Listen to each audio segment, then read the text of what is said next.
A club's transfer policy is what determines its overall success. Finding the right player has become quite a challenge, a rare gift, though one scouts and sporting directors have to possess. In this video by Goal24, we would like to tell you about 10 footballers who changed clubs and thrived in new surroundings the most in the 22-23 season. Don't forget to subscribe to our channel if you enjoy our videos, so that you won't miss the next one. But before we get into it, we would like to ask you a question. Which one of these signings was the most expensive? Yves Bissouma, Charles de Ketelaere, Rafinha, Lucas Paquetá? Leave your answers in the comments and get ready for watching. Alexandre Lacazette, Lyon. In 2017, Alexandre Lacazette, one of the best Ligue 1 strikers at that time, moved from Lyon to Arsenal. Though he had a pretty good start in England, things didn't go that well afterwards. Lacazette's best result was 14 Premier League goals, which was way less than he used to score back in France. In his last season under Mikel Arteta, the striker's numbers were even worse, so that the club decided not to extend his contract, which was about to end. As a result, Lacazette returned to Lyon as a free agent, and despite being 32 years old, he managed to show the world he was far from finished. The 22-23 season wasn't the best one for Lyon, as the team only managed to finish 7th in the league. At the same time, Alexandre Lacazette fell one goal short of matching his personal record. That was 28 goals in 30 Ligue 1 matches in the 16-17 season. This time, the Frenchman scored 27 in 35 appearances, thus becoming the second best Ligue 1 scorer after Kylian Mbappé, while his team scored 65 goals in the league, which means that Lacazette scored almost half of them. Enzo Fernandez, Benfica. Last summer, the young Argentine Enzo Fernandez first came to Europe as he was signed by Benfica from River Plate for as much as €44,250,000, which made him the biggest ever signing for the Portuguese club. Once he joined Benfica, Enzo helped his side finish first in their Champions League group ahead of PSG, while his skill set and overall performance made many big club scouts watch the talented midfielder with extra attention. After the World Cup break, the name of Enzo Fernandez suddenly became even bigger, as the midfielder won the trophy with Argentina and was named the best young player of the tournament. Before long, all the eyes of big clubs were set on Enzo. Benfica were reluctant to let him go for less than €121 million, which was too much for the likes of Real Madrid and Liverpool. Chelsea, however, were ready to pay the buyout clause, so Enzo joined the Blues on the deadline day of the January transfer window, thus breaking the Premier League transfer record. While he looked pretty good and made 2 assists, much more was expected from a €121 million worth player.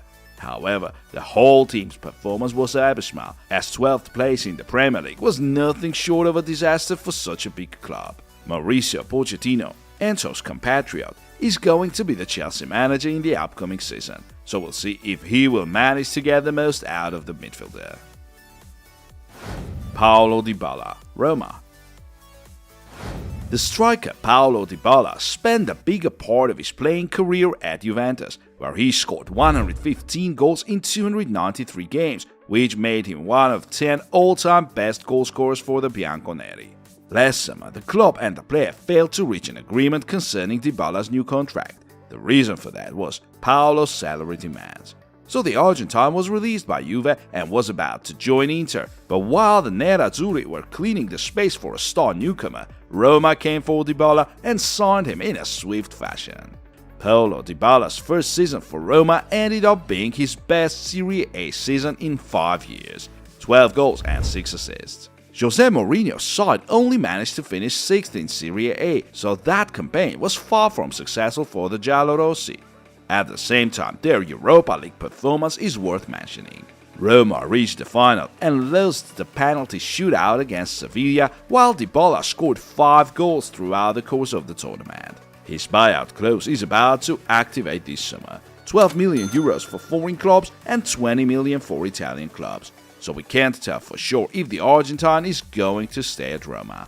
The club in turn would love to keep him, and the new contract will be offered to the striker anytime soon. Randal Kolo Muani, Eintracht. There were a lot of decent signings involving young players last season. Among them, Loïc Openda, who joined Lens, and Xavi Simons, who moved to PSV. But the one we'd like to tell you about is Randal Kolo Muani, the ex-Nantes striker who joined Eintracht Frankfurt as a free agent. The Frenchman had to move to a new league after having scored 12 goals in his last season in Ligue 1, so the wide audience didn't expect anything special from that signing. But what happened is that Kolo Muani suddenly turned into one of the deadliest strikers not only in the Bundesliga but in Europe as well. That is why the RB Leipzig striker Christopher Nkunku got injured right before the World Cup. It was Randal to take his place in France's squad. And Kolo Muani did make an impact for his national team with his goal and assist. He could have won it for Le Bleu late in the final against Argentina, but failed to score a one-on-one against Emiliano Martinez. France lost the penalty shootout, so Kolo Muani had to settle for the World Cup silver instead of gold. As Randal got back to club football, he kept scoring for Eintracht. His 2 goals in the Champions League helped his side reach the knockout stage for the first time in this century. In addition to that, Kolo Muani's 15 goals and 11 assists in the Bundesliga made him the best player in Germany in terms of goal contributions, while he also helped his side reach the cup final with his 6 goals. Such numbers made Kolo Muani one of the most wanted footballers on the transfer market. Eintracht would like to get 80 million euros for their striker, but we don't know yet if there will be a club ready to spend that much. Sven Botman and Nick Pope, Newcastle. Newcastle United were among the biggest Premier League sensations of the 22-23 season, as even with the new Saudi owners, nobody expected them to make it into the Champions League this soon. After all, not that long ago, they were struggling to stay up in the Premier League, and their spendings have been relatively modest so far, should we consider the realities of modern football. However, Eddie Howe managed to make the most out of every signing. The 2 of them we would like to point out are the goalkeeper Nick Pope and Sven Botman, the centre-back. As for the Englishman, he had already been playing for his national team, though not considered a first-choice keeper. His club, Burnley, got relegated, so Nick joined Newcastle for only 11.5 million euros. Pope fit his new team like a glove. His chemistry with the defense and his saves helped him secure 14 clean sheets, 3 less than the Golden Glove winner David De Gea had. The Englishman's solid goalkeeping was among the reasons for such an impressive Premier League campaign and a top 4 finish for Newcastle. What we must also mention is that Nick Pope had to miss the League Cup final against Manchester United, and the one to play in goal was Loris Karius, whose best efforts weren't enough to avoid defeat. Another key signing is Sven Botman, who picked Newcastle ahead of AC Milan. The Magpies' terms were more lucrative for Lille, so the 2021 League One champions ultimately decided to sell the defender to Newcastle for 37 million euros. Once the 23-year-old Dutchman joined the club, the overall level of discipline in defense drastically changed. It turned rock solid and even managed to secure 6 clean sheets in a row. As for Botman, he was picked in the starting lineup for 35 out of 38 Premier League games, and no matter who were his partners in defense, the team looked equally solid at the back. Casemiro and Lisandro Martinez, Manchester United. Last summer, the new manager Erik ten Hag took over the Red Devils, so a lot of changes had to be made. One of his first signings was the centre-back Lisandro Martinez, who followed his Ajax coach and joined Manchester United for 57,370,000 euros. There were a lot of doubts about the 175cm tall centre-back being good enough for the Premier League, but his commitment, coupled with Ten Hag's genius, helped the Argentine adapt to the new surroundings in no time and form a solid defensive duo with Rafael Varane. The World Cup victory in Qatar was a huge boost to the Argentine's confidence as he later won the League Cup with United, which was their first trophy since 2017. Now Lisandro is surely among the best defenders in the Premier League, as his poor performance in a couple of games doesn't change the overall picture. Another Ten Hag signing was the defensive midfielder Casemiro, who left Real Madrid after winning his 5th Champions League title and joined Manchester United for €70,650,000, plus bonuses that might have already increased the fee up to €80 million. Back in his Real Madrid days, the Brazilian had long been considered one of the best players of his kind, and at United, he once again proved his immense quality. The 31-year-old Brazilian became an integral part of the Red Devils' defense and, apart from that, scored 4 goals and made 3 assists in the league. It was Casemiro to score the opening goal in that very League Cup final against Newcastle, which brought the long-awaited trophy to United. His 2 red cards, however, might have ruined the impression, as they made the Brazilian miss 7 Premier League matches. By the way, he had never got a straight red card before, even though Casemiro has always been known for his combative playstyle. There were only 2 red cards in 9 seasons at Real Madrid, and both of them were caused by the second yellow.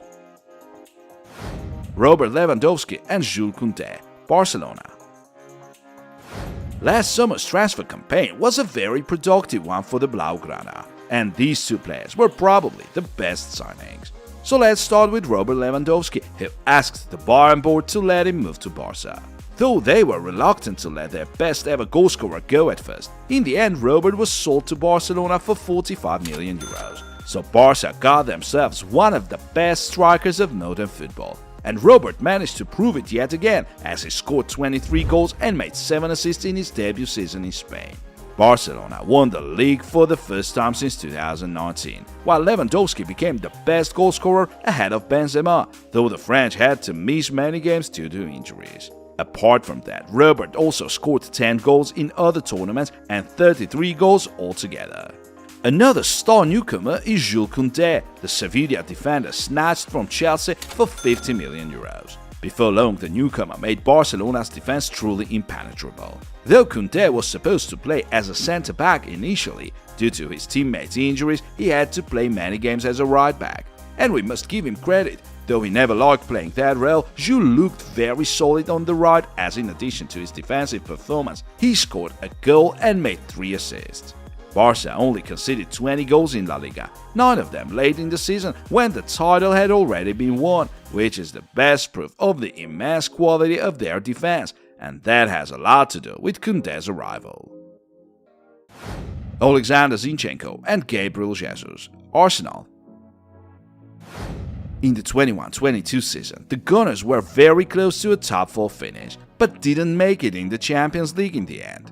After that, an amazing transfer campaign took place, and the 2 biggest signings were the 2 former Man City players, as Mikel Arteta knew them well since his days as Guardiola's assistant. So let's start with Alexander Zinchenko, who cost the Gunners €35 million.